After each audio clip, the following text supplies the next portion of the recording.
There are many ways that someone can get a spy app on your phone or even connect to your phone remotely over the internet using a spy app. And I always hesitated talking about this stuff because I don't want to give people any ideas about how to do it, especially not in an illegal manner. But they're finding their ways. People are finding out about these things anyway by performing various searches online. The buy and the OTA spy apps are available in ProSpy, and they're coming up with very ingenious ways of connecting, over the internet with another phone. And, it's just, you have to be careful. Now, this is just one way that has been going on, that I just came across my desk a couple of days ago. And that is people, what they're doing is they're sending a package to the, and I'm not going to mention any kind of packages or any person. This is what I just heard about over the internet, in fact, through my various connections in the business. Now, so they send a package to this person, specifically addressed to that person. And inside the package could be a little box, and there's a pamphlet inside, or maybe even a piece of paper with some promotional material with an item that they just bought. And maybe it could be anything at all, get 50% off or anything. And it's a QR code.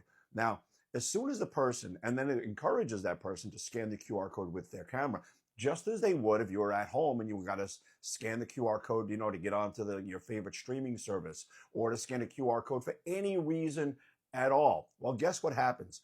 As soon as you scan that QR code on that package, that's it. The spyware now is on your phone, and before you could say, what the hell just happened, your phone is already sharing your information with someone else somewhere who used that QR code to, embed the spy app within it. And that usually means text messages, WhatsApp messages, call logs, call recordings, social media activity, GPS location. It'll give you the whole history. You have to keep in mind, though, that, the OTA apps that are offered in ProSpy, I don't want to say they could be, look, you have to be careful when you're dealing with this type of stuff. And people always realize, they always ask me questions like, well, how doesn't the phone need to accept something, or doesn't the phone need to be? Everybody thinks they know what the hell they're talking about. And they all think, well, I won't accept this, and I won't do that, and I won't do that. How many times are you on your phone and you do something like, tap, tap? I do it myself.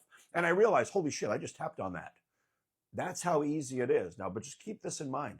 That's how these things can work. But, that doesn't make it okay. And you also have to be careful, with what you tap on, what you accept, emails you go to, websites you visit, what websites you visit rather. And I'm going to go over a bunch of different ways where, or how, spy apps can be either connected or installed to a phone. But always keep in mind, I'm only giving you this as educational, informational material. You should never be doing this, because always remember, it is illegal in most countries to use or install monitoring or surveillance software on a phone that you do not own. Now, if you own the phone, or if you have ownership interest in the phone, that might be a different story. Make sure you seek legal advice. Or if you are monitoring, the person you are monitoring is under 18 years of age and you are their parent or legal guardian, then more than likely it's okay. But then again, make sure you seek legal advice. Do not take legal advice from me. And remember, this is educational, informational purpose, and informational purposes. I think that's right, informational purposes.